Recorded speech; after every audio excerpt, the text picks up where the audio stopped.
দেশ বিদেশের সমস্ত জিনিস এবার হাতের মুঠোয়। নিউ টাউন সেন্ট্রাল মলের সামনে শুরু হয়ে গেল Indian international grand trade fair, যেখানে দেশ বিদেশের বিভিন্ন দোকান আপনারা পেয়ে যাবেন।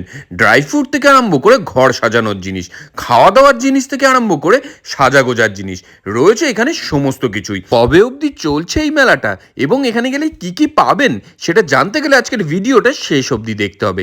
তার আগে ভিডিওটা যারা যারা দেখছেন, কে কোথা থেকে দেখছেন সেটা জানাবেন আমাকে কমেন্ট বক্সে, যাতে পরের ভিডিওতে আমি আপনাদেরকে ধন্যবাদ জানাতে পারি। আগের ভিডিওতে যেমন কমেন্ট করেছিলেন রোহিত গুপ্ত দমদম থেকে এবং শিলিগুড়ি থেকে তপন পাল, আর এই মেলার খবর পাওয়া মাত্রই কিন্তু বিকেল ছুটে গিয়েছিলাম আমরা এই মেলা প্রাঙ্গণে। ঢুকতেই দেখলাম বিশাল বড় বড় গেট এবং বিশাল বড় জায়গা জুড়ে এই মেলাটা হচ্ছে। মেলায় ঢুকেই প্রথমেই আমরা চলে গেলাম ফার্নিচার সেকশনে, আর ফার্নিচারগুলো দেখেছেন, দেখেই যেন বাড়ি নিয়ে আসতে ইচ্ছা করছে। আর এই সোফাগুলো কিন্তু আমার দারুণ লেগেছে। সোফা থেকে আরম্ভ করে টেবিল চেয়ার রয়েছে সমস্ত কিছুই। আর তারপরে আমরা চলে গেলাম ফার্নিচার এবং ইন্টেরিয়ার সেকশনে।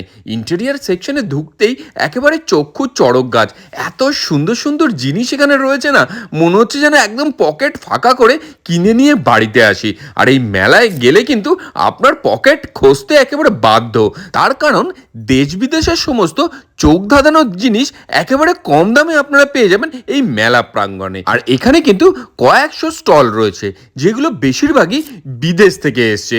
ইরাক, ইরান, তুর্কি, ইজিপ্ট, কোথাকার স্টল নেই এখানে। আর সেই জায়গাগুলোর কিন্তু একদম স্পেসিফাই এবং স্পেশাল প্রোডাক্টগুলো নিয়ে আসা হয়েছে এই মেলা প্রাঙ্গণে। মেয়েদের সাজাগোজা থেকে আরম্ভ করে বিভিন্ন রকমের গার্মেন্টস প্রচুর কিছু কিন্তু রয়েছে এই মেলায়। বিকাল থেকে কিন্তু এই মেলা প্রাঙ্গণে একদম ঠিক করছে ভিড়, মানুষের কেনাকাটা এবং উৎসাহ যেন একদম বাঁধ ভেঙেছে। আর খাওয়া দাওয়া স্টলে তো আমি সব থেকে বেশি ভিড় দেখলাম। খাওয়া দাওয়া স্টলে ঢুকতেই দেখি চারিদিকে মানুষ একেবারে হামলে পড়েছে দারুণ দারুণ সমস্ত খাবারের ওপরে, যেখানে পিঠে পুলি থেকে আরম্ভ করে বিভিন্ন রকমের কাবাব থেকে আরম্ভ করে কম্বো, ফিশ ফ্রাই, মিষ্টি থেকে আরম্ভ করে রয়েছে প্রচুর রকমের আইটেম।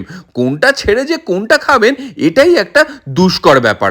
আমরা এখান থেকে প্রথমেই যেটা ট্রাই করলাম সেটা হচ্ছে ভাপা পিঠে। এই শীতের সিজনে একটু পিঠে পুলি না হলে যেন খাবারের আইটেমগুলো একেবারে জমেই না। আর মেলার পিঠের পুলি স্বাদ কিন্তু একেবারেই আলাদা। আর এই ভাপা পিঠেটা একদম গরম গরম ছিল। এরপরে যেটা ট্রাই করলাম সেটা হচ্ছে পাটিসাপটা। আর এটা কিন্তু নর্মাল পাটিসাপটা নয়, এটা হচ্ছে ক্ষীরের পাটিসাপটা। আর এই পাটিসাপটা খাওয়ার পরে ক্ষীরটা চুমুক দিয়ে না খেলে খাবারটা কিন্তু একদম অসম্পূর্ণ থেকে যাবে। নর্মাল পাটিসাপটা না ক্ষীরের পাটিসাপটা, কার কোনটা ভালো লাগে সেটা জানাবেন আমাকে কমেন্ট বক্সে। এরপরে যেটা ট্রাই করলাম সেটা হচ্ছে গোকুল পিঠে।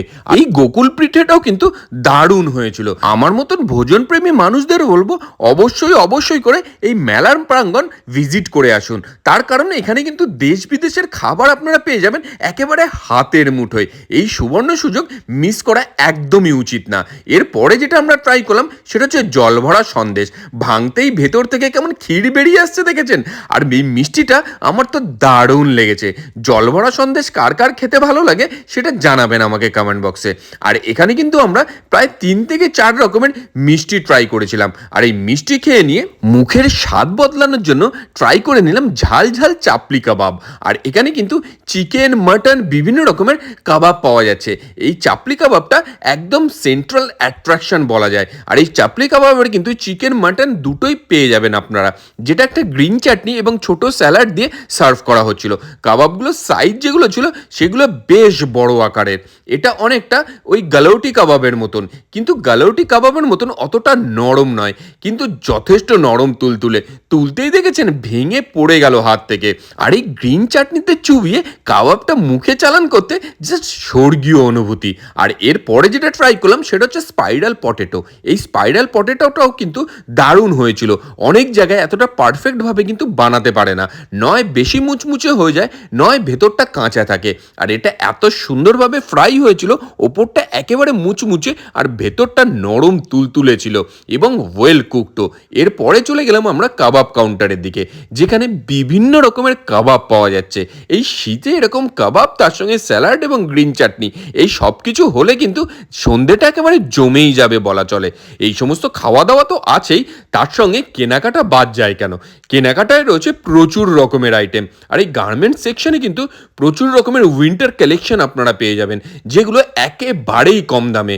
এই সেকশনটায় কিন্তু উইন্টার কালেকশন থেকে আরম্ভ করে শার্ট, টি শার্ট সমস্ত কিছুই আপনারা পেয়ে যাবেন, যেগুলো মাত্র 350 টাকা থেকে শুরু হচ্ছে। এছাড়াও লাইফস্টাইল প্রোডাক্ট থেকে আরম্ভ করে রয়েছে আরও প্রচুর কিছু। বিভিন্ন দেশের মানুষ, তাদের কালচার, তাদের খাওয়া দাওয়া, তাদের প্রোডাক্ট সমস্ত কিছু নিয়ে এই মেলা প্রাঙ্গণটা হয়ে উঠেছে এক বিশাল মিলন ক্ষেত্র। অনেক জায়গায় দেখলাম বিভিন্ন বিদেশিরা বাংলা ভাষায় বলার চেষ্টা করছে এবং কাস্টমারদের অ্যাট্রাক্ট করার চেষ্টা করছে, যেগুলো শুনতে কিন্তু দারুণ মধুর লাগছিল। সারা বিশ্ব জুড়ে এত প্রোডাক্টের ভ্যারাইটি, এত মানুষজন, এই সমস্ত কিছু এই মেলায় না আসলে একেবারেই কিন্তু মিস করতাম। এছাড়াও আমাদের ইন্ডিয়া তথা ওয়েস্ট বেঙ্গলের সমস্ত বড় বড় ব্র্যান্ডের স্টলও কিন্তু রয়েছে এই মেলা প্রাঙ্গণে। আমি এখানে ঢুকেছিলাম প্রায় বিকেল বিকেল, আর এত বড় জায়গা সবকটা ঘুরে শেষ করা যথেষ্ট কঠিন ব্যাপার। মোটামুটি 2-3 ঘন্টা সময় লেগেছিল সব স্টলগুলো ঘুরে দেখতে, তাও মনে হয় কিছু বাদ পড়ে গেছে। আর এই মেলার কিন্তু একটা এন্ট্রি ফিও রয়েছে, যেটা হচ্ছে 30 টাকা। এই 30 টাকা এন্ট্রি ফি দিয়ে মেলার মাঠে ঢুকলেই যেন মনে হবে আপনি বিদেশে চলে এসেছেন। আর বিশেষ করে যে প্রোডাক্টগুলো রয়েছে, সেই প্রোডাক্টগুলো আপনার নজর কাড়তে বাধ্য। কেনাকাটা করার ইচ্ছা না থাকলেও আপনি কেনাকাটা করতে বাধ্য হবেন এত ধরনের প্রোডাক্ট দেখে। আর এই ইজিপ্ট কাউন্টারটা কিন্তু আমার দারুণ লেগেছিল। এত সুন্দর সুন্দর ঘর সাজানোর জিনিস রয়েছে, যেগুলো নিয়ে বাড়ি চলে আসতে ইচ্ছা করছিল। এই মেলার মাঠেই ঘুরতে ঘুরতে আমি একটা কাউন্টারের সামনে এসে উপস্থিত হয়েছিলাম, যেটা একটা ফাউন্টেন কাউন্টার, যেখানে প্রচুর রকমের ফাউন্টেন পাওয়া যায়। আর সেগুলো দেখে আমার চক্ষু চড়ক গাছ। এত সুন্দর সুন্দর ফাউন্টেন রয়েছে এখানে, এবং ঘর সাজানোর জিনিস, যারা ঘর সাজাতে ভালোবাসেন তাদের জন্য কিন্তু এটা পারফেক্ট ডেস্টিনেশন হতে চলেছে। আর এই মেলাটা চলবে কিন্তু 15ই ডিসেম্বর পর্যন্ত। সুতরাং দেরি না করে ঝটপট কমেন্ট বক্সে ট্যাগ করে নিন আপনার সেই বন্ধুর গ্যাংকে, যার সঙ্গে এই মেলায় আপনি ঘুরতে যেতে চাইছেন।